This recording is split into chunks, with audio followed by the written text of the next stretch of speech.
I don't have any tooth. I'll admit it. I will brag. Those players did not just go and whip that ass for us to be like, oh, good game. No, we whipped your ass. We took $800,000. Now we're going to party with you. Yeah, who cares if you're in the Power 5 conference if you don't win it, ever? Or you don't beat any of the teams in it? Like, what's the point of that? Wouldn't you rather win the conference and say, like, hey, my team is good, than lose the conference and say, well, our conference is good? Well, I'll tell you what, I got two teams that got me gassed up. It's going to be a hell of a battle. Be like two dogs fighting over a milk bun. Look, they don't call me Tip for nothing. And my tip is, look out for the group of 5 this season. They've been taking it to the Power 5 year after year. The only quarterbacks that ever get any love are from the Power 5. And I could easily list off the top group of 5 quarterbacks I would rather have than those guys.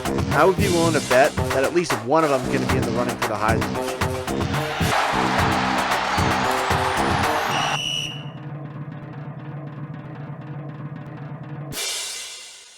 Coming in hot, everybody, Group of 5 Guys podcast. 5 weeks, 5 conferences, 5 breakdowns, and then we got football. We have made it. So episode tonight, we're previewing the American Athletic Conference. We got a big show. We're going to be joined by Jared Shafit of the Boneyard Podcast. ECU guys coming on. Before we go any further, make sure y'all like and subscribe on YouTube, Apple Podcast, and Spotify. Make sure you follow us on Twitter, TikTok, Instagram, at Group of 5 Guys. And we need y'all to call as we're doing these previews. Call the hotline. Give us your predictions, your boldest takes. 615-900-4286. Group of 5 Guys. And we like to say this. Group of 5 football is real college football for real fans. And we're seeing that all over social media with this realignment business. I'm fired up.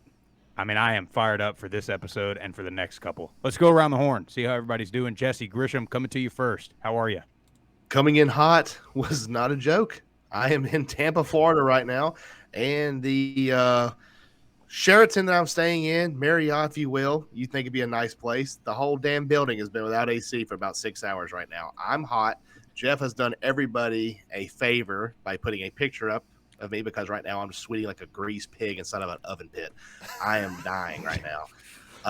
But it's also hot in a good way because finally we're going to talk about football. We're not just going to talk about being in Nashville on weekends or going golfing. And we're going to talk about football, what we think is going to happen in 2022 in one of the biggest conferences in the Group of 5. I'm excited about this podcast. I'm all in, ready to bring it to you. So American Conference, 2022 season, right around the corner. Hell yeah. I love it. Well, Zeke, you're normally the guy in hotels, but you are home tonight. How are you this evening? I am great. I had a great weekend at Wake Fest. It was a wild time, so you'll have to pardon my voice through this episode. You'll be all right. You'll fight through it. You always do. Tyler Tipton, it's good to see you. How are you this evening? Great to see you too, Sprouse. I'm doing fantastic. It's great to see you boys. And, it's really excited to cover not only the AAC, but all 5 of these conferences over the next 5 weeks. Looking over these teams and looking over everything for this upcoming season just gets me fired up and ready, and it lets me know that football is so close. It's right around the corner. It is here, boys. I mean, they it seems like everywhere around the country they're going through like a little fun day as they end summer workouts because camp is rolling around next week for some of these guys. Jeff Murphy, last but not least, how are you, sir? Couldn't be better, Sprouse. Had a great weekend. Went up to Louisville, Kentucky, and caught Billy Strings concert, which if you haven't seen that guy, if you love bluegrass music, it's a trip, man. But I had a great time this weekend, and, I mean, you guys echoed it. I don't really need to say any more. American Conference preview. I mean, we're here, guys. We made it through the dog days of summer. Camp's getting ready to start. We got QBs getting ready to spin it in camp and just kind of take it easy where the linemen, they're the ones that got it the worst. Inside drill. Tons of everybody's excited right now in the country except for about 200 individuals that play college football in the trenches. And they all weigh 280 They're enjoying the next 5 days of just peace and quiet and water and air conditioning. Pull Fridays. Boy, if you got it. Pull Fridays. Yeah, last couple. But here in about 6 days or so, when that camp whistle goes off, the gun gets fired off, the flare gun hits the moon. It's time for 4 weeks of nonstop, just football, drenched in sweat, blood, and sadness. But after which, you're in the season and you're having a great time. I hate football camp. Everybody hates camp. Sprouse, I love camp. We hate camp. We hate camp. Why are you coming to me like I'm disagreeing with you or something? You normally do. I hate camp. Oh, you guys! Come on, camp's the best. You get to just How kind many of trash hang cans around. can you You throw get the throw football some in? balls He's in on the purpose, trash so you have to go can. through camp. You know, you get to go to the JUB, get the meals over there, the fried chicken. You know, all the good quality products they have over there, and middle. You know, the thing that actually bothered me the most about camp, it was actually just waking up early, like 6:30 in the morning, and just going to breakfast because I wasn't hungry. The whole day that pissed me off the most because I could get that extra like 30 minutes of sleep. Instead, we had to go and get breakfast. When you're dreading the day and not hungry yet forced to eat, one, I think it's like inhumane, but two, it sucks. It really sucks. Let me ask y'all this: after the first practice, did y'all go home and take a nap in the middle of the second practice? Every day I went home after lunch because you had that lunch.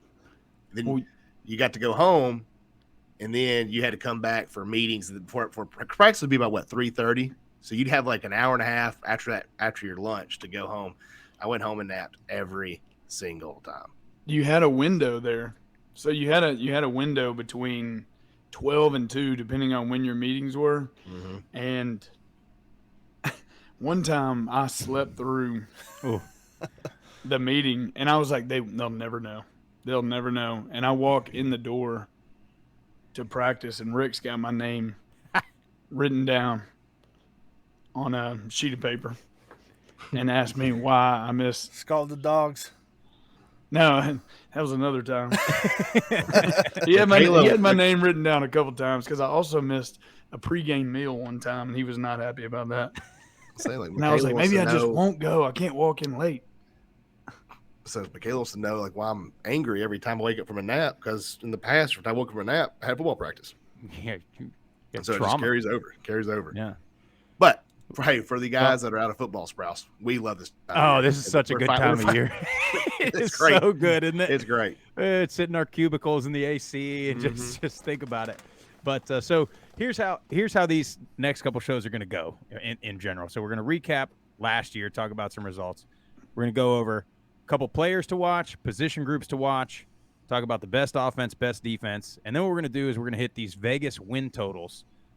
Tonight's odds, I believe we got from MGM, and we're going to go over the over-unders on that, and then we're just going to make our predictions. Who plays for the championship, who wins it, maybe a little bold, dark horse if we got it. But I do have a complaint before we get started. I know we're supposed to talk about football. I went and purchased a new vehicle this weekend. Sharp vehicle. Hey, thanks, Jeff. And I had to drive from Southwest Georgia to South Carolina to get it. 85. Interstate 85. There's traffic. I'll say it wasn't even Atlanta that was bad for me this time. It was like post Atlanta. I like what is that, Jess? Duluth? And like there's traffic. You're sitting in there for 15 minutes. You're thinking, I hope there's a serious accident up here because this is a problem. You pull up. It's always the worst. I think There's the same nothing. thing. I'm like, somebody better be hurt. That's not what I'm always thinking. I'm like, man, there must be a helicopter out in the middle of the highway. And then you get up there and there's like one little, construction 500 feet sign, and there ain't no damn workers in 500 feet. And it took me what should have been a 3.5 hour drive, took me like 5 hours. Then I had to sit in the dealership and deal with, typical dealership financing type stuff for another hour. Then I had to drive back home. But anyway, I sold Sprouse, clearly got rid of the Jeep. Guys. I was gonna say clearly your ad had something to do with the trade-in value of your Jeep. You were getting some. That's not what happened at all. You were getting some flack last week from somebody on this show about your ad. Into a dealership. Yeah, you got top dollar value for it. I did. He didn't sell it in marketplace.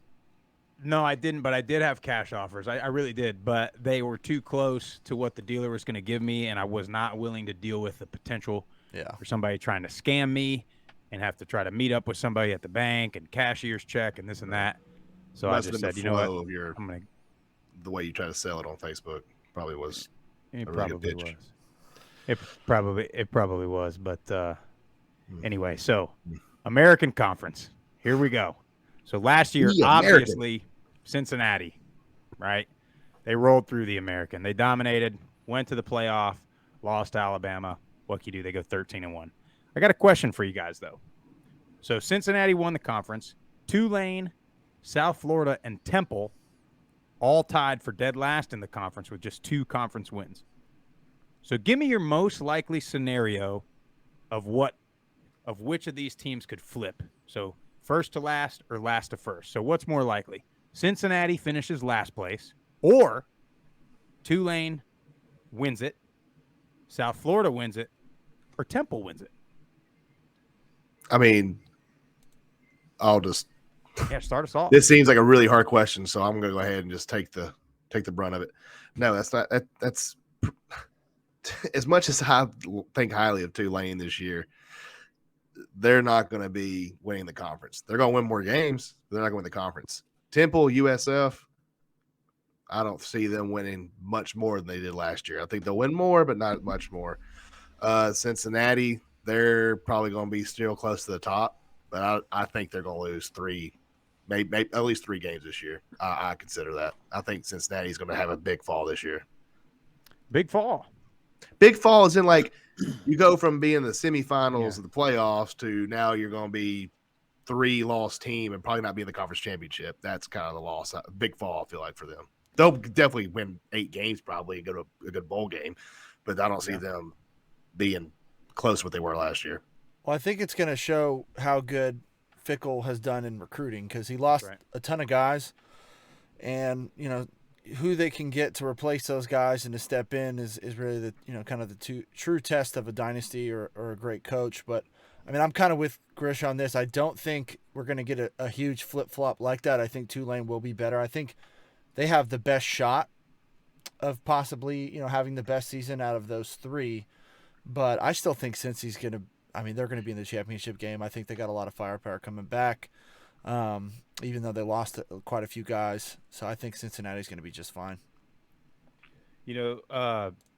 Cincinnati, they don't have to play Houston in the regular season. So that's a big break for them. And then same goes for Houston. They don't have to play Cincinnati. Yeah. But I think everybody's sleeping on South Florida. I mean, they won 2 games last year, and I think they got a chance to rattle off 6, 7, potentially 8 games. And they got UCF at home the last week of the season, and they played UCF. I think they only lost to UCF by 4 last year.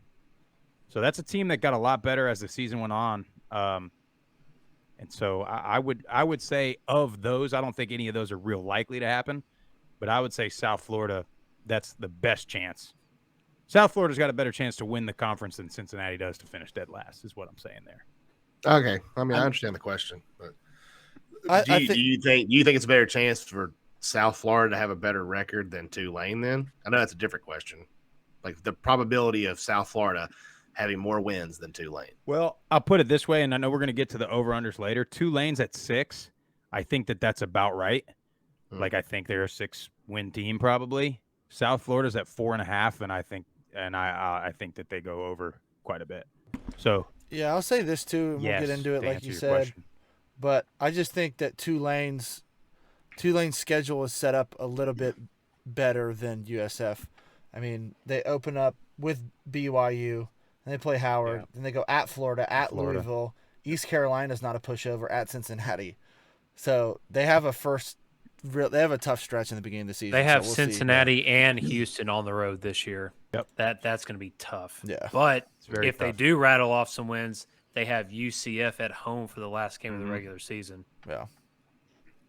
I think Tulane, as far as if we're talking about the bottom 3, I think Tulane's got a lot of offensive firepower, but I don't think they can stop anybody. Yeah. And I think that's what's going to get them beat. I think if they can shoot out and win some games, those are going to be the games that they have success and win. But they've got to stop somebody, with another high-powered offense. It's a toss-up. Something positive with Tulane last season, they were 0-5 in 1-score games. Yep. And in those 5 games, they had a -9 turnover margin. So if you flip that turnover margin around and you're winning more of those one-score games, that I know this is obvious to say, but it immediately makes your record, Yeah, your changes win-loss your season, record yeah. better. Yeah. Well, and I mean, it was a couple weeks ago, and we talk about it with Tulane. I mean, week 1, they got Oklahoma on the ropes. Pratt, the quarterback, outplays Spencer Rattler, who at the time they were ready to hand him the Heisman. Yeah. And Tulane pretty much outplays Oklahoma, and they end up winning only 2 games the entire season, which is, I mean, that's the way it goes. We know it.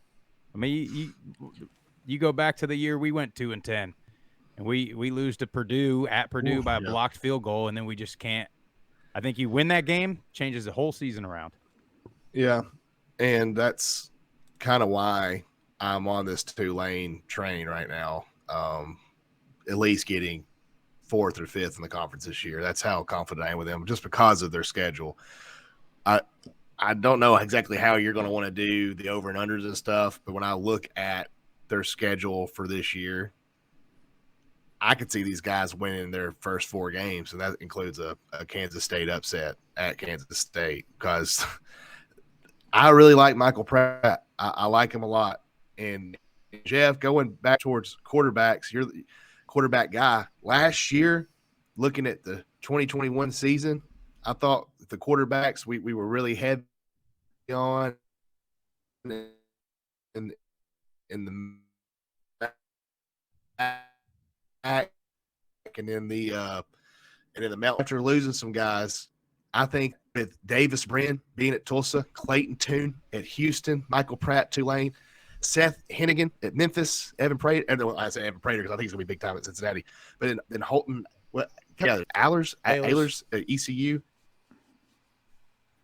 And then you got, I think, these guys from last year. Yeah, we're getting a little technical that difficulties there on Grisham. Jesse's cutting in and out, but yeah, I mean, where you're going with that, I mean, then you look at point of that is just saying these quarterbacks, they had a lot of touchdowns for us, 114 from last year. They're coming back this year, so I mean, they're gonna be slinging the pigskin in the American Conference this year. Yeah, we hope so. The one negative they have with that, you have all these returning players coming on that offense, but they have a new offensive coordinator. You just never know how that's going to gel. And then as far as just winning and losing games, their defense last year struggled. I mean, they allowed 34 points per game last year. They were 10th in the AAC against the pass. They're returning 7 starters, so you're hoping that, that experience will help them improve this upcoming season. Hey, Zeke, not to put you on the spot here, but you went down to Tulane a couple weeks ago and met with Courtney Gaucher, the AD. What was I mean, I know he had just gotten there, but we've been in these buildings and you can kind of feel the confidence or the energy. Did you feel anything at Tulane, or was it just was Courtney just drinking from the fire hose trying to get himself together? It was in the off season. There wasn't a lot of activity on the campus. A lot of people that was sort of your dead period there. So I didn't get a whole lot of player interaction or personnel interaction, but they feel good about the direction of their program. They feel good about their offense, and they were excited about a couple guys coming from the transfer portal, and then I think they've got a lot of optimism. But I think that the feedback that I got were that their facilities in that conference kind of gave them a disadvantage towards recruiting. I think they said them and Tulsa had the worst facilities probably, or the most needed upgrades as far as facility goes. And they feel like that has them playing from behind at a disadvantage. But to answer your question, there was not no energy. there was not energy to win the conference when I went down to Tulane. No, that's fair. And I mean, they're kind of the team we're talking about here. It seems like everybody else we're thinking is going to finish about how they're expected, or similar to last year. But let's talk about individual players. So we'll kind of go around the horn, same way we do the intro, and just give me a player to watch, or a player, a battle to watch. Who's going to be an X factor for one of these teams that's going to make or break the season? So Jeff, I'll start with you. Yeah, I think there's a couple. I'm a big QB guy, so as Jesse kind of alluded to, I think the American is very sneaky, like kind of loaded with QBs this year. And we had a lot of them last year, but you're hoping a lot of these guys kind of make a jump. But we got an ECU guy coming on, the pod later, but we got. Can't think of his name. Holton Ahlers. He had a great year last year, and their head coach came in and he really wanted to kind of push the ground game, which was huge, and they had a great season on the ground last year. But he also had a great year stat-wise. He had over 3,000 yards passing and 18 touchdowns, and he's only 221 yards away from breaking, from a quarterback standpoint, the career rushing record in yards. So I think he's going to make a big jump. And I had ECU pretty low last year, and they blew my prediction out of the water. But I think they're going to have a really, really good season this year. Look out for Holton. Yeah, I remember that. And you guys, I was on the ECU train a little bit last year, at least for against the spread, because I'd always pick them thinking they were going to be, not win but close. I mean, they go 7-5 last year. And they started real slow, but yeah, Jeff, I think you had them winning one game. I think it was one. I think it was one that year. Prediction. Good God Almighty! I'm all in now, Sprouse. All right, yeah. Well, Jess, if you can go real quick, if you've got decent connection right now, you got a player you're watching for?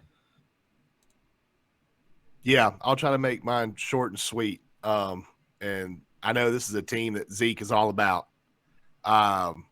Isaiah Bowser with UCF. I think that guy has potential to be probably the American Conference Player of the Year.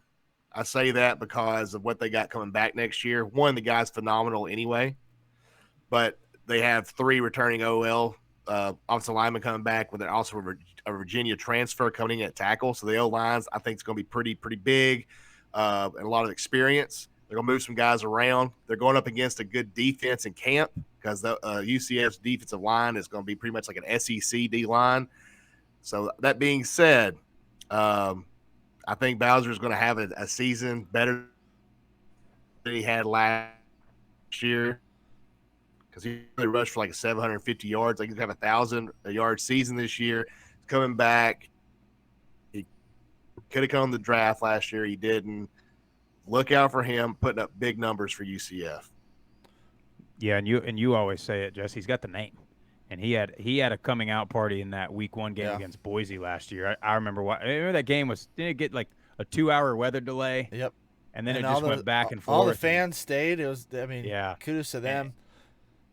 And Bowser had a coming out party that game. He's a beast, man. He's a hard runner. His biggest thing is he's just had an issue with injuries. So if he can stay healthy and they can keep him upright, you want to use those bruiser type guys when you need them, but you also don't want to wear them out early in the season. So we'll see if they do a little spell back with him and kind of try and preserve him for the long haul, because that's been his biggest thing.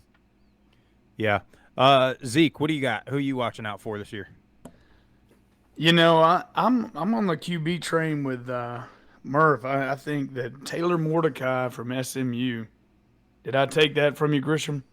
Tanner, but yeah. Tanner Mordecai. No, I took Bowser UCF.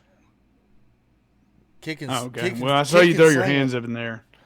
Yeah, Tanner Mordecai, I think. Oh, no, I'm sorry. I was doing that because I think the AC just turned on, boys. I'm sorry. I'm like, give me some air. He's over there sweating. Anyways, I think SMU is one of those teams that has potential. I think they've got some talent this year. They could upset some folks. But I think without him, I think a lot is going to rely on him, because I think if he goes down or doesn't play well, then I think they're going to not meet those expectations that I expect from them. Yeah, SMU's interesting. They kind of, like, last year they were hot, and the last couple years they've been, at the top of the American, and they kind of fizzle out towards the end of the season. And I hadn't really looked at what their schedule looks like this year. Actually, they got a little bit of a favorable schedule. They do play Cincy and Houston, but they're both at home. Yeah. So that's going to help. Go ahead. I'm sorry. No, I'm not trying to steal. I was just saying they got that helps them. That's in their favor. Yeah. Yeah. The two tough games are coming to their house. So definitely in their favor. And, who knows by the time Cincy gets there, what we've already touched on earlier in the podcast, they could be coming in with, after they lose that first game in Arkansas and say, hey, this is a rebuilding year, and then go into SMU, and SMU's got an opportunity to put a thumping on them. I mean, here's the crazy thing about SMU. So they started last year at 7-0. And then they lose at Houston by a touchdown. They lose at Memphis by a field goal. They smack UCF. Then they get beat pretty good at Cincinnati. And then they lose to Tulsa. So they started 7-0. They end up going 8-4. But, 3 of those 4 losses were one-score games on the road at, two of the best teams in the American. So that's an interesting one. And, Mordecai's the vet in the conference this year, him and Toon in Houston. So I'm with you. I like the pick. He led the American last year in passing yards and touchdowns.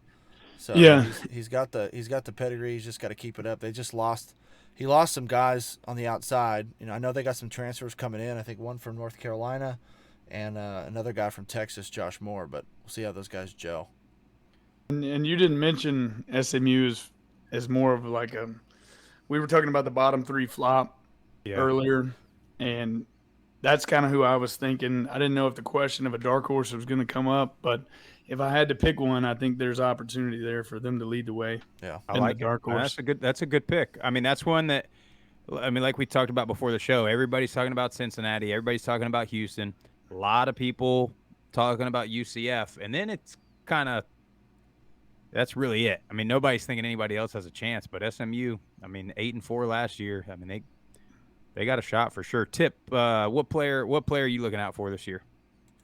So I got a few players. I've been looking at these skill players, and it's these – I got 3 names here that these guys put up big stats last year, had big seasons, and I just want to see how they do this year.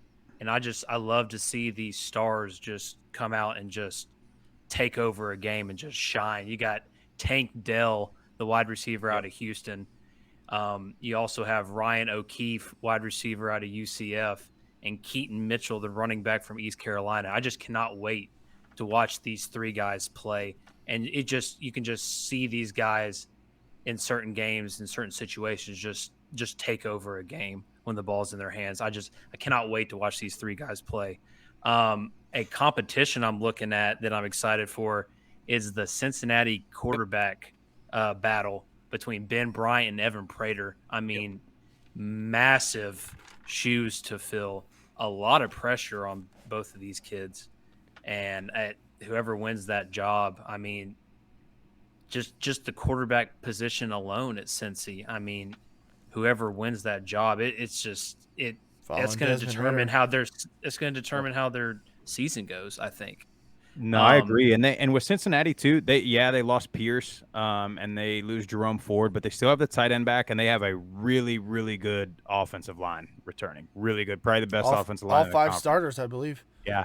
They got a good running back coming in there too. I don't know if I'm breaking up, by the way. If I am, just tell me to shut up. But they have a good running back coming in from LSU, Corey Connor. So they're gonna he's replacing Jerome Ford, and I think their offense is going to be still pretty good. Yeah, I'm right team there with Prater. you. Evan Prater, the guy. Ben Bryant, he was with the team for 2 years. He leaves to go to Eastern Michigan because he can't cut the competition, and then he comes back now that Ritter leaves. Yeah, I don't like that guy. I don't like him. Cut the competition. The guy. He did. I'm with you, but he did play well at Eastern Michigan. Yeah, he's great. But now he's like, well, I'm gonna go back to Cincinnati. You know how it is. No, I don't. You can tell it. Well, do we have a Tate you can Martell tell a guy. You here? can tell if a guy is the guy or not. And if I'm a young kid and I know, quarterback, there's only one that plays. It's not like a receiver where you rotate or a running back or a DB. Like, I don't blame him. Like, he probably wasn't going to play over Desmond Ritter. So go to Eastern Michigan. Okay, well then ball he's out, okay. And then he comes back. I don't see the big problem. I don't know why you're knocking the guy for You can stay at Eastern Michigan there. He goes to Eastern Michigan, takes advantage of Eastern Michigan, and he leaves. Takes somebody advantage? get my back on this. God, He should have stayed at Eastern Michigan. Stay at Eastern I'm with Michigan. Jesse on this. He's like, they go to the playoffs. So I'm going to go back to Cincinnati. I actually am surprised that Murph has taken this stand. I am too. Well, somebody's got to take this stand. It's disgusting. We can't just all agree on this. That's like going. That's literally like going like to. You're just okay. my point is you're making a lot of assumptions. You're making a lot of assumptions. Someone goes to Alabama, he can't start. Nobody wants to go to Alabama. Give it up, dude. He goes to Middle Tennessee, and he plays for 2 years. Now the guy at Alabama leaves, and then Brent Stockstill goes to Alabama, and then he tries to win a national championship. That's bullcrap, dude. No, if you were there, stay there. If you're going to leave and come back, step snap, Michael Scott. No, that don't work. All I'm saying is we don't know the situation. You don't know if somebody at Cincinnati reached out to him. They did. Okay, then why is he getting faulted if somebody reached out to him to come back? Should have stayed at Eastern Michigan. Dude, drop your nuts. No, hey, I'm good. My nuts have been not dropped, you. dude. Talking to Ben Bryant, not you. Oh. No, I'm with you, Tip, dude. and I know, Tip, you got cut off right there, but Check yourself. Cincinnati did coolest thing about Cincinnati on that O-line. If you remember in the Sugar Bowl versus Georgia when the left tackle got thrown out of the game because he decided to like drill the guy out of bounds right before the half, and then that kid dirty play, and then Lawrence Metz comes in as a true freshman, like he hadn't played football except for like a year in Germany or something, and he just has a tough outing in the second half against Georgia. That kid's an all-conference player now. I think he's playing guard at Cincy this year, but he's one of the best players on the team. So it just shows you stick to it. He could have transferred. He could have quit. He could have done a lot of things right there. I want to say one more time, Jeff. I see you biting your tongue. I have no problem transferring to play. I have no problem with that. Go to Eastern Michigan, ball out like you did. But now you're like, thanks, Eastern Michigan. Thanks for my year, giving me my opportunity. Now I'm going to go back to the school that I couldn't compete and win a job at. So now I'm going to go back. And you know what? I just see it. Evan Prater, the guy's a stud. He was recruited heavily out of high school by some big names. Comes to Cincy. So Ben Bryant probably just screwed himself over. Hope so. We'll see. I mean, Tip, continue. I got Tip. So who you got? I just have one more guy that I wanted to mention. This guy is a transfer out of Northern Illinois, and he's going to be playing running back at Memphis. And I apologize if I get this name wrong, but I believe it's Jevion Ducker. And Mr. Ducker, I apologize if I mispronounced your first name. But this guy was the 2021 MAC Freshman of the Year at Northern Illinois. He rushed for almost 1,200 yards and had an average 5.3 yards per rush. Why is that number significant? Because last year, Memphis, their entire running game only averaged 3.3 yards per rush. So this is just going to be a massive boost for that Memphis offense. And I'm excited to see what this guy can come in and do in that Memphis offense. And I mean, we always talk about how the MAC is so, like the team at the top and the team at the bottom, they're all good. And this guy rushes for almost 1,200 yards in the MAC. Why leave though, Grish? That's what I'm concerned Well, every about. school. Why transfer? God, come on, Jeff. You're going to lose this argument. When they called him Mother Ducker back in the MAC back in the day because he just kept on running over defenses. But he didn't just – is he going back to NIU after this year, Jeff? Is he going to go play at Memphis, be like, oh, NIU? Oh, I don't know. I'm just curious because you don't want people transferring for whatever reason. That's not the case at all. And everybody at home right now is shaking their heads at you because they hear what I'm saying. He transfers. We're going to beat this dead horse, Sprouse. I know it's going to get annoying. You don't just transfer and come back to the school because they go to the playoffs. That's what happens. You can't compete with Desmond Ridder. They go to the playoffs, semifinals, and then their quarterback leaves. You're like, I'm going to go back to Cincy. Oh, Eastern Michigan? Oh, yeah. Here's a turd in a basket. Appreciate it. Thanks for my stats. That's ridiculous, Jeff. Like, you of all people. I thought you would have more couth. Why are you going from NIU to Memphis? That's his first transfer. It ain't like Memphis was in the playoffs. What exactly? Sprouse, you're smarter than me. Can you please explain this? What I'm trying to say. Well, we don't know where. Wait, hold on. You see this? We don't know if this kid is maybe from Memphis and he point. went to NIU and but he didn't start at Memphis Thank you. and then not play or whatever the situation, and then go to NIU, and then it's even different than transferring a second time. You're transferring back to where you left originally. I feel like if I am in Cincinnati's locker room, I'm feeling a certain way about that, to be quite honest with you. Like, here's the deal, Jeff. If you left and went somewhere for 2 years and then came back, you wouldn't be on the group of 5 guys with us right now because we wouldn't like your ass. In the Bay. How about that? You wouldn't come to the Bay. I promise you that. Man. Well, here's the deal. He's going into a place that already has 2 running backs coming back. So I know they only average together. I mean, the ground game 3.3 yards per carry, but it's not like does he just walk in and he's the starter? Which guy are we talking about here? We're talking about Cincinnati. We're going back to Memphis. No, I'm talking about the guy transferring from NIU. Ducker. Yeah, Ducker. Mother Ducker can run that ball. He's going to be the starting running back at Memphis. He was a freshman All-MAC player, but he might, like Sprouse said, he might be from Memphis. He might be. God, that's not the point I'm making. I'm saying he's going into a situation with Brandon Thomas and Rodriguez Clark that they're not terrible. I mean, I know they averaged 3.3 yards per carry, but you got to look at NIU's style of offense, their O-line compared to Memphis. Memphis throws the ball. Their quarterback's coming back, and he was one of the best top freshman quarterbacks in the country. But unfortunately, Calvin Austin is not back. I agree. I agree with you, but that doesn't mean that they're going to reconfigure the whole entire offensive scheme. This is a complete guess. If we're still comparing the 2 transfers, Ducker going to Memphis is more than likely a personal decision.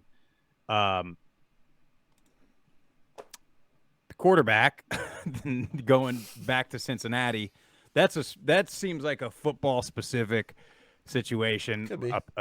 Or a business deal, because think about it, with the NIL coming into play, this is his opportunity to showcase. Now I'm just going to throw out the 2 different options here. You sit on the bench and nobody sees what you can do, but all these other players are getting NIL money paid all over the place. Now this is this guy's opportunity to present himself to the nation and show that what he can do.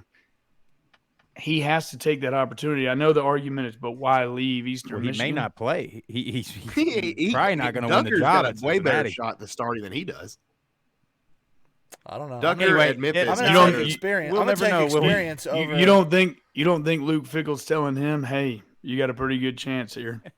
Yeah, but he's probably also telling he's got some inside information. Play right away. It'll be interesting to see how it all shakes out. We'll revisit midway of the season. And I'll tell you guys that I'm right. Yeah, we got to move on. Tip, I was going to go there too with the Cincinnati quarterbacks, but also since they didn't get a whole lot of mention, 2 special teams guys, South Florida, Brian Battie, kick returner, punt returner, and SMU, Brian Massey, kick returner, punt returner. Game changers, both of them. So if there's a close game, I know people are fair catching at the 10-yard line now and doing all that stuff, but those are 2 guys that can house one if the game's on the line. And I know, so we ain't gonna have. They're not time. kicking to them. Yeah, they might. Somebody will make a mistake at some point. I mean, somebody's gonna. There's a reason they got yards and touchdowns last year because people kept kicking to them. But did anybody, just real quick, did anybody have like a specific position group to look out for? Because we got to move on. So we got to hit this Vegas stuff. No, I think I'd go right into it. Yeah, I just want to. I would take quarterbacks. I mean, we kind of highlighted it already, but I think there's a ton of good quarterbacks in the American, and it's going to be a fun season. Yeah, and I mean, I think every offense. I mean, all these quarterbacks. The Americans got some high-powered offenses. So, and then Cincinnati's been the defensive team, but might be Houston this year though. Yeah, Houston's got an up-and-coming defense. Yep. Interior-wise, looking at guys in the trenches, I like UCF's offensive line. I like Houston's offensive line. Tulane, I talked about them last year. They actually weren't that great, but they're all coming back. Sincere Hainsworth. Yeah, they're all coming back. Tulane. We talked about a lot this podcast. Add them, tag them. I think Tulane's gonna be the team to look out for. And defensive line wise, we mentioned them last year. Zeke's all about them. Something about UCF. I think they're going to be dominant this year on defense. I'll tell you to go on that. You mentioned Houston's O-line. It's probably my biggest concern going into the year. I was really, really high on Houston. I still am. But they lost 3 starters from last year's offensive line. But they did get a transfer from Texas and a transfer from Montana State that should be plug-and-play guys. So they should be pretty solid. And then, fortunately, again, they don't have to play Cincinnati. Even though Cincinnati lost a lot on defense, they're still gonna be good. They got guys that played a lot. It's, they lose Majay Sanders and Sauce and some of those guys, but there's still a lot of Letterman on that defense, and the way they play, that they'll be just fine. Can I say one last thing? Yes, sir. Give me 15 seconds because I gotta say something about Tulsa because I still think they're going to be a really good team this year. They're going to struggle. I think Davis Brin might be one of the best players in this conference, and he may not have a lot of weapons around him, but if that guy can pull out 7 or 8 wins, wait till you see what he can do on Sundays. That's all I'm going to say. So let's do this. These win totals, over, under. So what we're going to do, we'll just kind of do rapid fire. Give me over, under, or a push, and maybe one sentence as to why, if you got it. If not, just go over, under. So we'll just run right through them. We'll go around the horn. So Cincinnati, over, under 9. Murph. Over. Ben Bryant. Tip. I got the over as well. Huge week 1 matchup against Arkansas. If they go into Arkansas and win that game, it could be another 12-13-1 season for them. Zeke. Under. Ooh. Arkansas, UCF, SMU. Then I'm done. I think they would. Well, that should push them, right? But then they would just have to lose one more. So it's up for grabs. Jess, over, under 9, Cincinnati. He might be talking. Jess, you're cutting out. Yeah, we lost. I'm taking the over. I got him beating at least Maybe one, one of the but first both I'll Arkansas say and this. Indiana. I agree. Grish, what'd you tell me to tell you earlier? Shut up. Cincinnati beats Arkansas and Indiana, and they don't play Houston. So, Jess, stop. We're good. I muted him for a second until his connection gets better. Houston's also over under at 9. Jesse. Jess, you there? Nice. All right, Murph, over under 9, Houston. Over. Tune up the band. Clayton's coming, baby. Tune, baby. Tip. I got the over as well. We got another huge week 1 matchup at UTSA. I mean, my goodness, what a massive first week of Group of 5 football right there. And then they have some winnable Power 5 games against Texas Tech and Kansas. So I got the over for Houston. Zeke. I've got the over. They don't have to play Cincinnati. Or UCF. Yeah, or UCF. Yeah.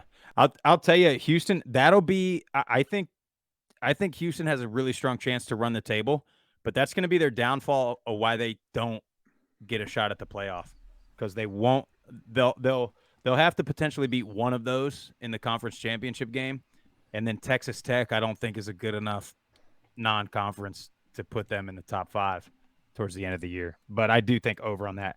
UCF 8.5. Murph. Sorry, I'm trying to get Jesse back in this thing. Go to Tip real quick. Tip, UCF 8.5. UCF, I have the over. Let's see here. Again, similar to Houston, they have some winnable non-conference games against Louisville and Georgia Tech. They play Cincinnati at home, which is obviously huge. They don't have to play Houston in the regular season. I legit think this team has a chance to win 10 games, and I'm calling it now. I think we're going to have 3 10-plus win teams in the AAC this year. Zeke, I know you're going over. I am absolutely going over, and I think that this is y'all better lock this one in and pencil in, make it the first bet of the season. You best lock that one in. That 8.5 is safe all day long. They're too big up front. You know, you're questionable about Houston's offensive line, Sprouse. I think they beat Houston. I think they beat Cincinnati, and I think, as mentioned, they've got several other winnable games, and the bounce house is going to be rocking. And I believe, like as I said last year, I believe that Gus has put together some teams. They didn't quite play together as a team last year, but he put together some talent and got a lot of transfers, and he's not stopping. So I think he's got – I feel like they're the most talented team out there. We got Grish. Yeah, I think we got him back. UCF 8.5. Over. They get revenge on Louisville. They beat Georgia Tech. They're out of conference. It's pretty easy. I think they get at least 9. Easy, huh? Yeah, I like them over. They have their 3 hardest games: Louisville, Georgia Tech. I wouldn't put that, but Louisville, Georgia Tech, and Cincinnati. They play them all 3 at home. So I think they get that over. Sprouse, East. hold on. Yo. You skipped me. I got to go back to me because you're gonna Yes, like sir. this. Under. Oh, UCF is under. You want to know why? Louisville's not a pushover. All right, they got a great quarterback coming back. Yep.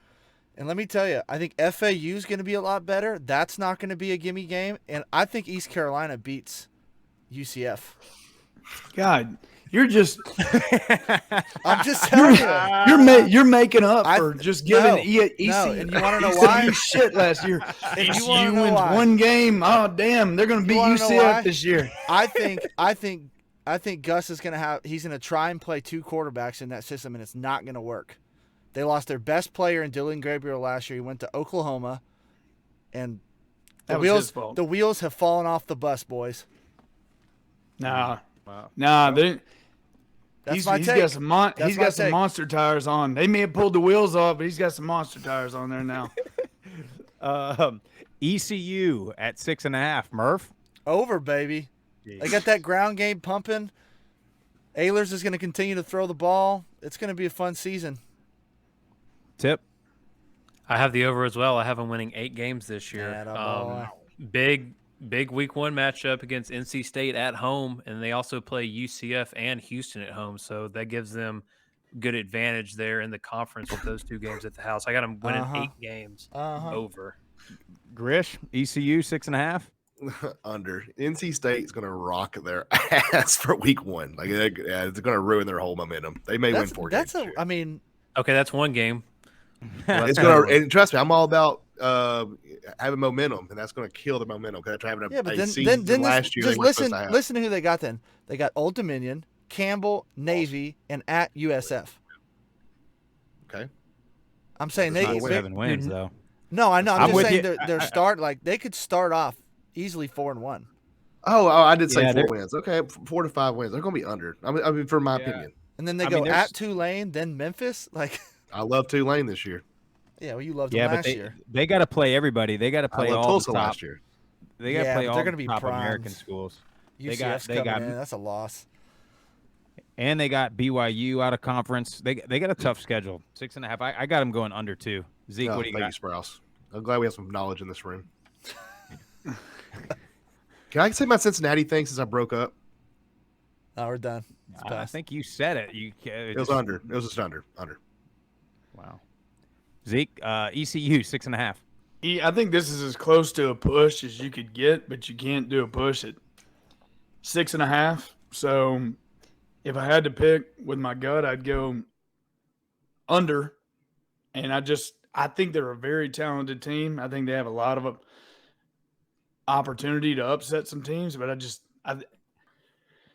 I don't know. I'm thinking under. I'm with you. Memphis 7.5. Murph. I'm going to go under.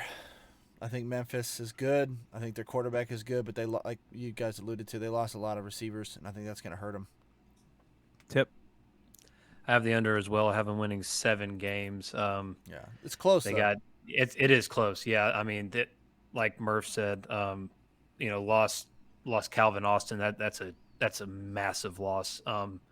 They only have 4 returning starters on defense, so you got a lot of starting roles to fill. So I have them just barely under, but I have the under.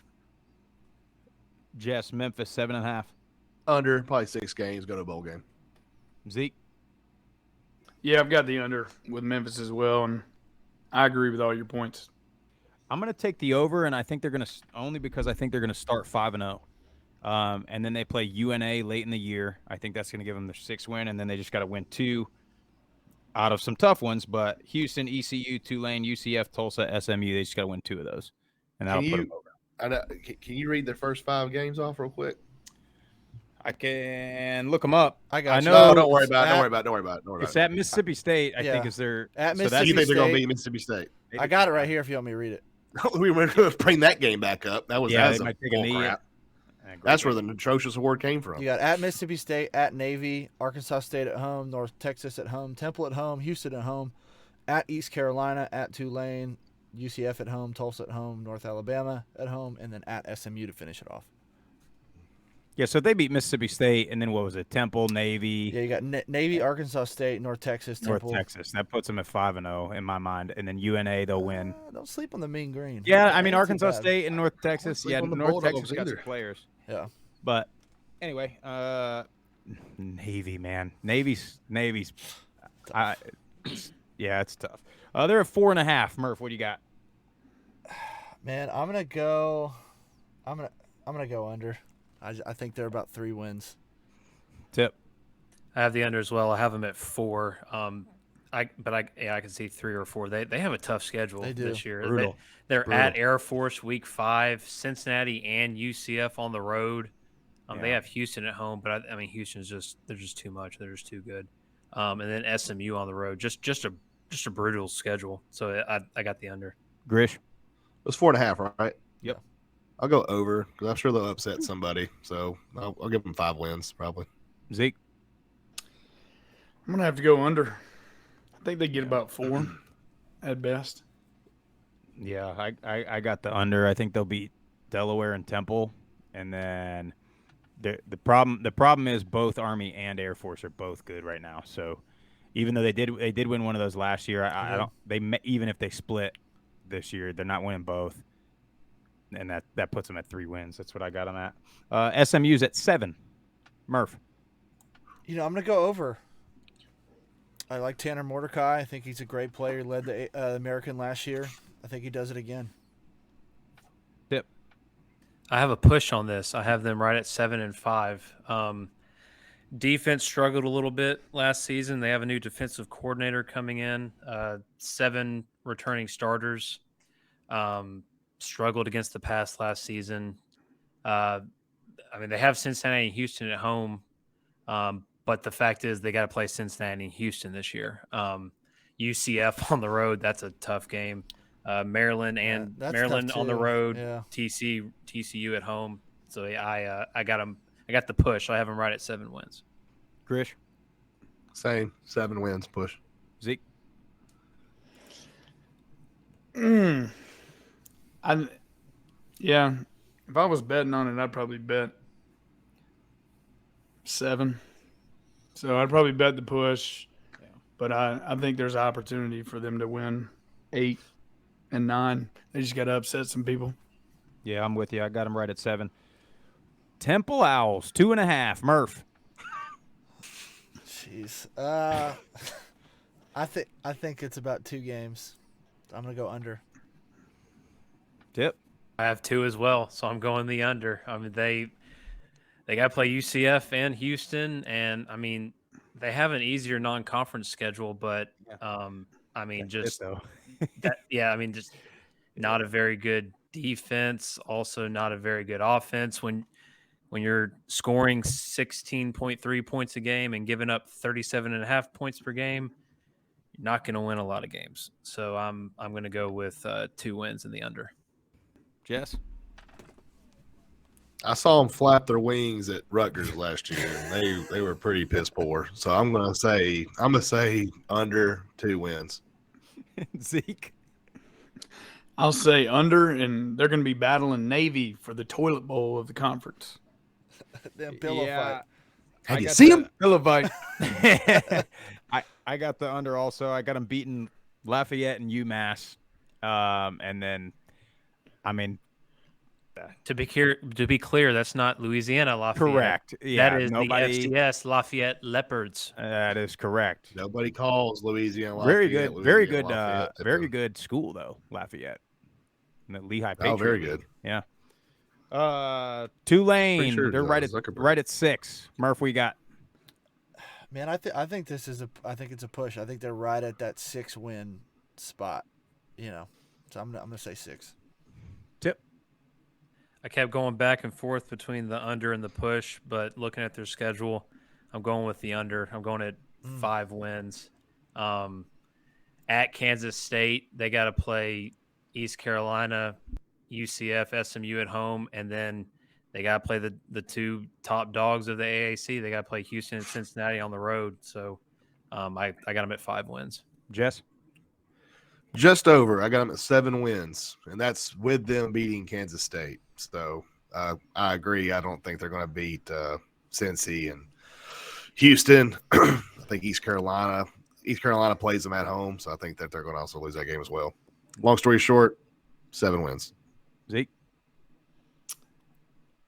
I'm arguing between a push and the over because I think they're going to upset somebody, maybe ECU. But, I'd say the bet's probably a push. Yeah, I'm with Tip on that. I'm taking the under on Tulane. The Tulsa Golden Hurricane, Jesse's favorite dark horse from a year ago. Murph, they're at 6 even. After taking Jesse's advice, betting with Tulsa, I think it was week 1 or 2. I can't imagine they're gonna have a good season this year. I'm gonna go under. Tip. I have the push. I have them at 6.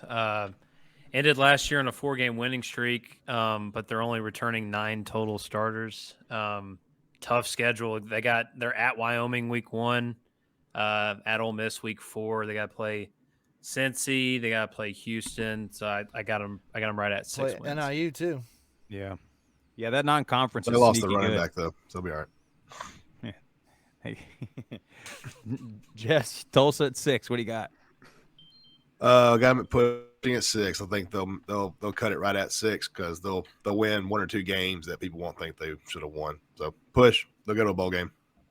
Zeke, Tulsa at 6. Yeah, I think a push there, and it's not because I think they're a talented team. I think they got a tough schedule. Yeah, I'm going under on that. I think they lose at least 2 of the 3 in the non-conference right there. Ole Miss, NIU, and Wyoming. And then the schedules, the Americans, just what it is. Last but not least, University of South Florida Bulls at 4.5. Murph. I do think they're going to be better than they were last year as far as how they look. I just think they have such a tough schedule, and I think they're going to be right at 4 wins. So under. Tip.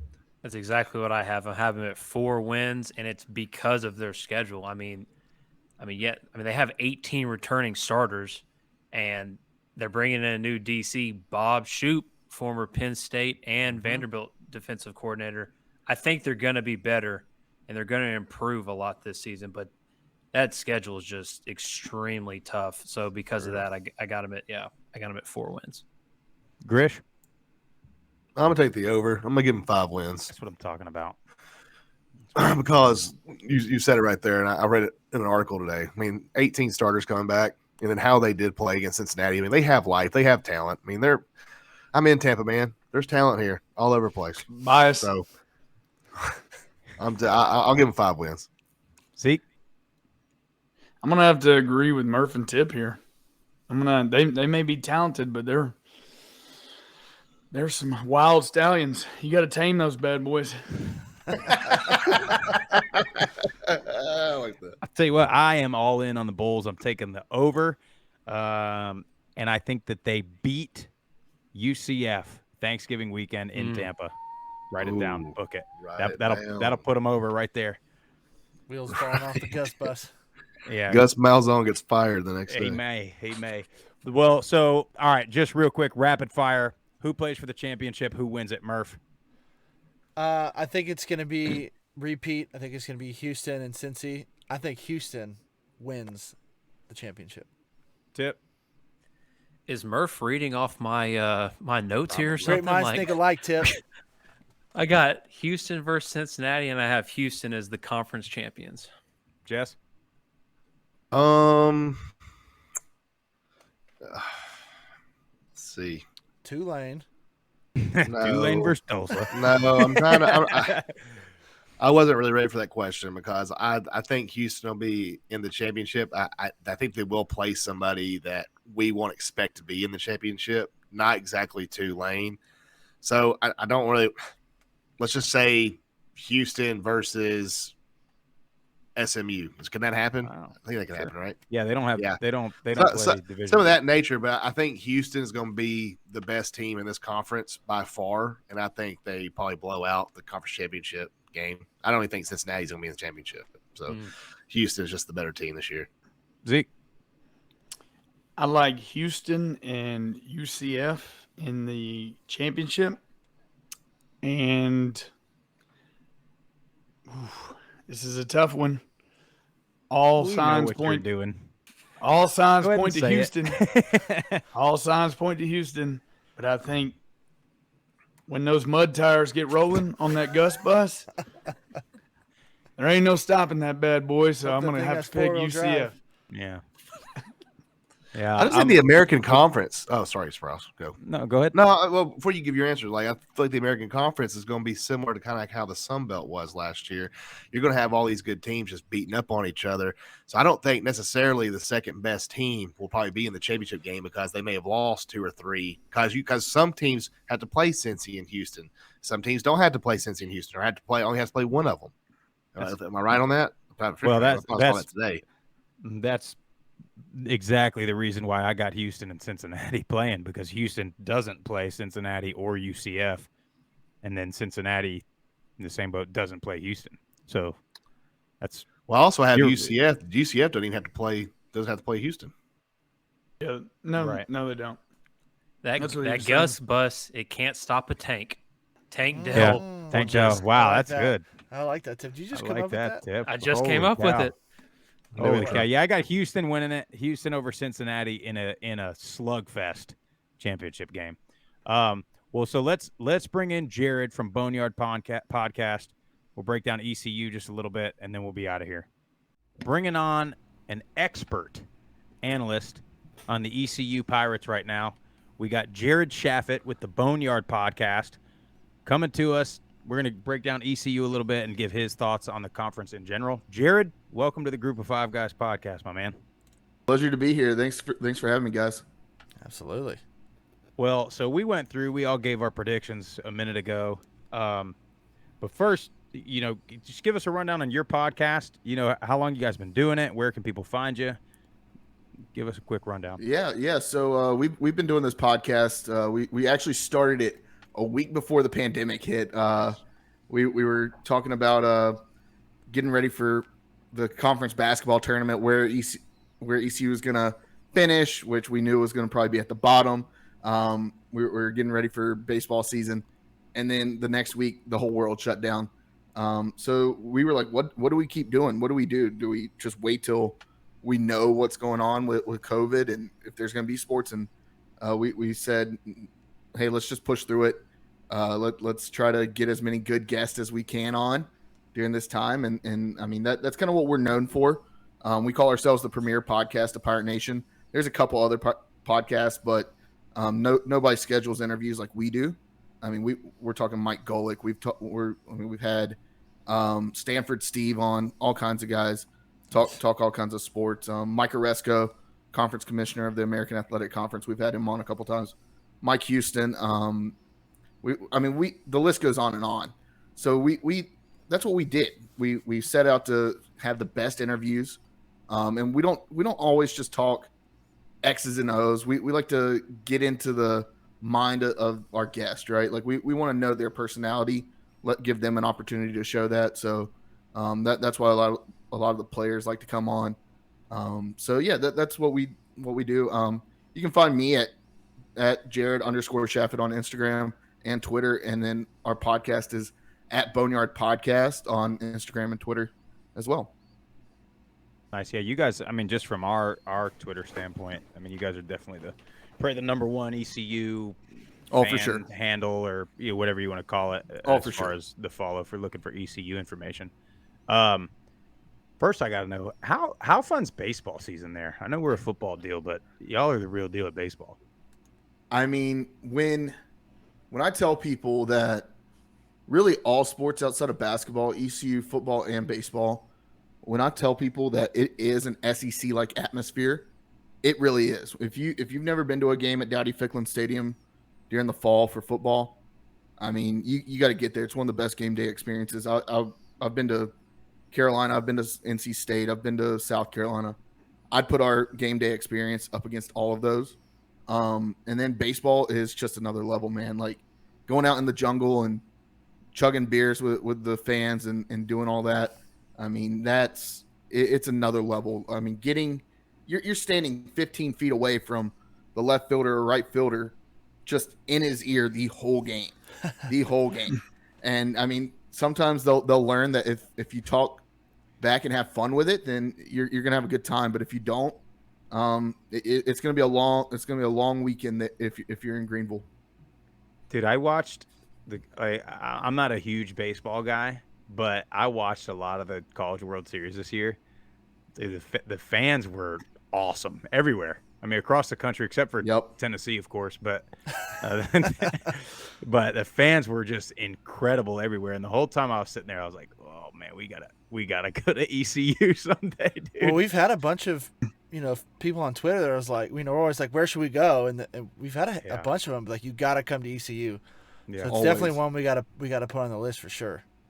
I mean, if you've never been, like I said, if you've never been to Dowdy Ficklen Stadium, I mean, the tailgate experience. Look, I mean, Playboy used to list the top party schools in America, and way back in the day, ECU kept winning.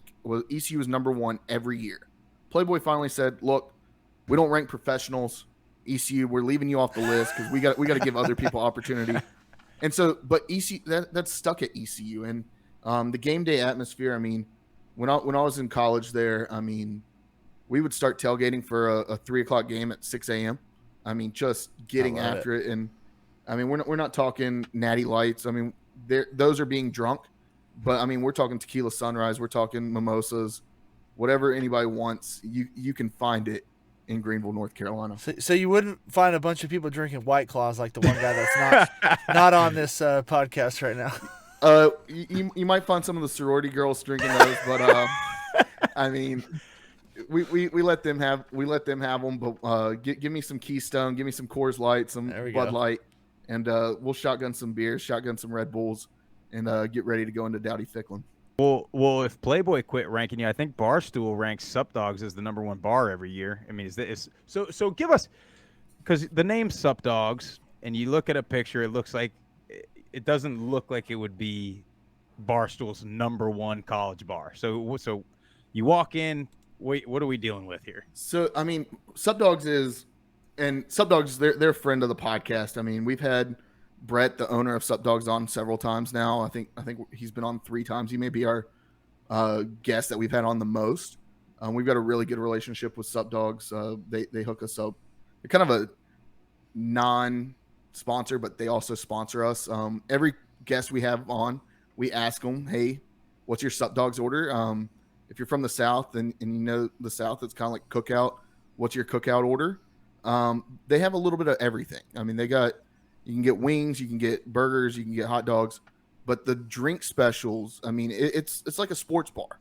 I mean, nice. You go in, the dining room inside isn't very big, but I mean, you go in for a Saturday night after the bars and everybody is there. I mean, Greenville is a big party town. It's a college town. The only thing there really is the college. So you go in and you've got tables where everybody's packed, people are standing, but they also have a double-decker like outside patio area where you can still eat, drink, you have a Sup Crush. I mean, those things are fantastic. Sup Dogs, I mean, I absolutely love them.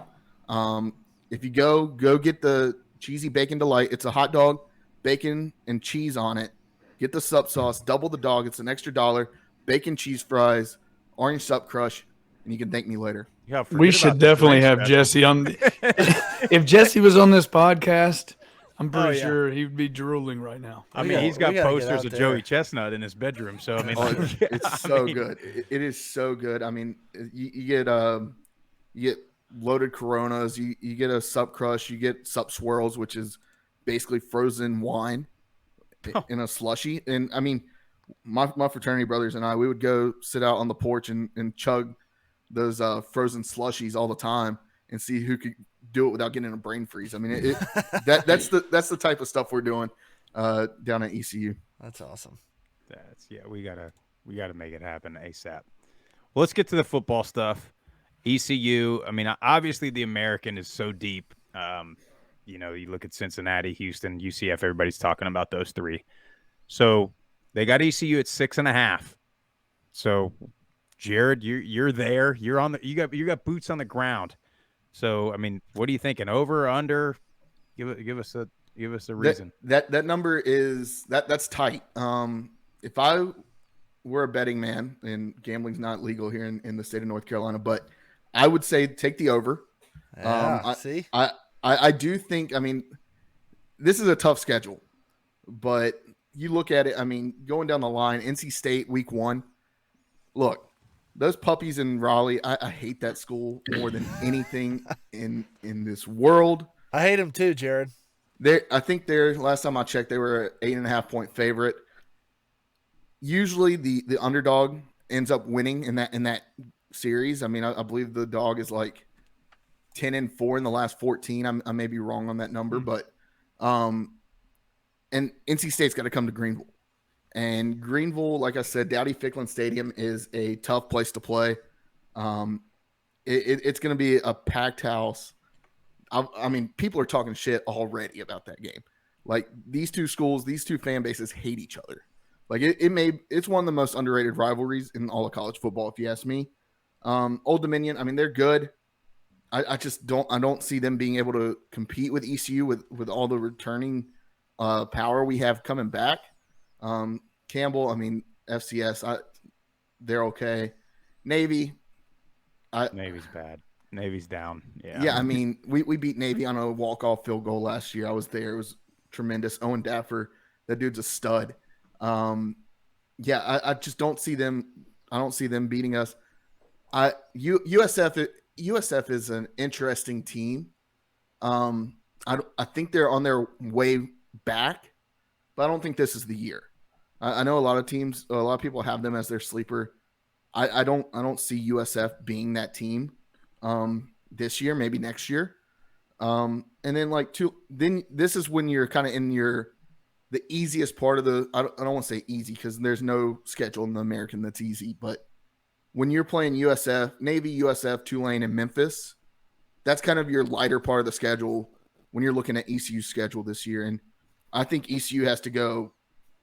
If ECU can start 5-2, 6-1, I think they have a really good shot at getting that 7th win down the road. I do think that they're going to beat one of those 4 teams in USF or UCF, BYU, Cincinnati, and Houston. I think they're going to get one of those. If I had to guess, it's going to be either UCF or Houston. No. That's just what I'm saying. I mean, they got to come into Dowdy Ficklin. This team's going to be looking pretty good at that point. Those fans are going to be raucous. Is ECU a place where, let's play hypothetical here. So it's going to be rocking when NC State comes to town. Let's just play hypothetical. If NC State wins that game, especially if they win it, early on, it's like, oh, we're not going to win this game. If that happens, is ECU a place where that's going to fizzle out the home crowd energy for the rest of the year? No, it's not. I mean, you look back at it. I think over the last 5 years, and the last 5 years have been ECU's worst time in all of their history in college football. You look back at it, ECU has still been in the top 4 in attendance in the American Athletic Conference. I mean, this school supports its team. It's been down over the last 5 years, but it's still been in the top 4 in the conference. I would say even if you lose that game against NC State, it's not going to fizzle out the rest of the year. Yeah, I was kind of looking at that schedule. We were joking before the show about the back half of it, and I think, and this goes for any team, when you have you got a front-loaded schedule, it's tough if you're at a school where it does fizzle out, because we all went to Middle Tennessee and we're looking at their schedule, and their front half of their schedule is off. I mean, it's brutal. So there's a strong chance they might be 1-5, but they could finish the season 7-5 easily. And so it sucks how the schedule plays out. But if you're ECU now and you do beat an NC State and you do win that South Florida game, and then you are, like you said, 5-1, 6-1, much better to be 6-1 going into the tough part of your schedule. So you have the home crowd, you got momentum, if you got any, you got some young guys on the roster, maybe you got some confidence, that will do wonders for any team, no matter what level we're talking here. So yeah, I like I said, I gotta think that, I mean, and this may be me wearing the rose-colored lenses and saying that ECU is going to be NC State. I've seen it time and time again. I was one of the only people last year to say Carolina is one of the more overrated teams in my opinion. And I mean, Sam Howell, I said he was probably the most overrated quarterback in college football. And look what happened. And Devin Leary, he's a good quarterback. I mean, I think he's maybe a top 4 quarterback in the ACC, but coming into Dowdy Ficklin and playing that, Dave Dorn, the head coach of NC State, he said it like we got to be prepared because it's a different atmosphere going into there. Yeah, I think you're exactly right. I think them coming into your place gives you guys all the advantage. You guys are going to be fired up for that game, and if they do overlook you guys, I think the way ECU plays very much favors you guys because you guys pound the rock. You can chew up clock. I mean, if you come out, you're going to have the energy, and you just shove it right down their throat, and then throw some play action over the top. Like you're going to stun them is what's going to happen. Now, whether they can, come back and regroup is another story. But I don't see why you guys easily couldn't be, if you handle business, at least 5-1, if not, 6-0. I mean, very easily. And maybe the I don't want to say most hated, but I'll say most hated ECU alum, former athletic director from NC State, Debbie Yao. She once said they have a psychological advantage over us. Talking about ECU playing NC State, that's 100% true. But I mean, we will, like you said, run it up down their throat, and they're gonna just have to try to stop us. And Keaton Mitchell is a hard guy to stop. Yeah. Let's talk a little bit more about Keaton Mitchell. So, I mean, we've watched him on TV, during the games, and we see how good he is, on TV, but you've seen him live. Just how great of a player is Keaton Mitchell? He's one of those guys that, I mean, he doesn't have that size. I mean, he's kind of a smaller guy when you're standing next to him, but the way that he can see the field, even when he's coming out of the backfield, he can see the field. He sees that open spot, and he just runs to it. And what I'll say is, if you can stop him in that first level, that's when you get a win. If he gets to that second level, he's gone. He's got that top. He may be the fast. I think last year he was the fastest man in college football 4 weeks out of the whole season. I mean, he's one of those guys. He has elite top level speed. And then, I mean, you have a guy like Rajee Harris who, I mean, I think ECU has one of the best running back duos in the American. I would say probably in the group of 5 also. And then, I mean, they're up there in the country. These two guys, they're both going into their junior season, and they can really pound the rock, and they're best friends. These are guys that want to compete. They compete with each other, but it just brings out another level from them. And they've been best friends since high school. They're both out of South Carolina. And I mean, they'll do during media day. A lot of times they'll do it together. And I love talking to them and saying, hey, like, how does y'all's competition level? Like, do y'all get upset when the other guy gets more touches? No, because we want to win. And these are two guys that can really pound the rock. And with this offensive line that, I mean, the offensive line has probably been the weakest point in ECU's team of the past 3-4 years. I mean, you finally got some guys that you've got some depth there.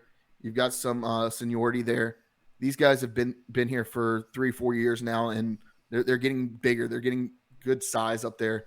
Parker Moore out of West Virginia transfer. He's gonna hold down that offensive line, and it's gonna open up a lot for Keaton Mitchell, Raji Harris, and of course Holden Ahlers.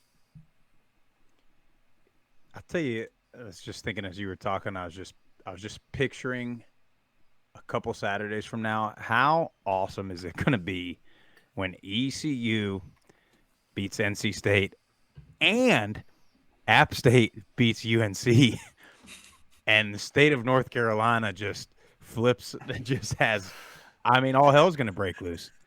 And we're going to be here for every minute of it. It's one of those things that, I mean, these 4 schools really should play each other every single year. I mean, in my opinion, I know State fans disagree with that. They think they're better than us. They're not better than us. I mean, that's why we call them Moo U. Like, I hate that school. UNC, they're look, my wife, she's upstairs. She went to UNC. They're a bunch. They love their wine and cheese. But that's what I mean. App State and ECU are your blue collar schools in North Carolina, and that's, I mean, you've got, those are 4 passionate fan bases, and I mean that would really set this state on fire. I would love it. Yeah, that'd be fantastic. Well, so you got ECU, you're taking the over. But just on the conference in general, so are you – I mean, obviously look at Cincinnati from last year.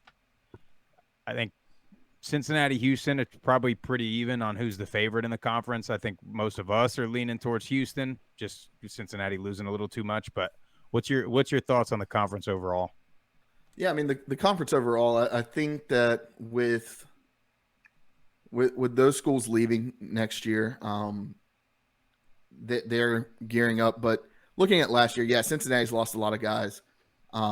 I think if I were to put a top 3, it would be Houston, UCF, then Cincinnati. Just right now, that's, I mean, it could be any of those top 3, and then I would put probably ECU at number 4, along with maybe SMU. Those are my top 4 or 5 schools in this conference, and I really think that it wouldn't surprise me if there's a team in that top 3 that falters early and stumbles out of the gate and ends up having a down year. That wouldn't surprise me at all. I don't think it's going to be Houston. Just looking at their schedule, their schedule's fairly light. I mean, they got Texas Tech at the beginning, but I mean that's okay. Like that's not NC State in my opinion. So I don't think it's going to be them. If anybody, I think Cincinnati. I haven't looked at their schedule. I think they got Arkansas and Indiana again.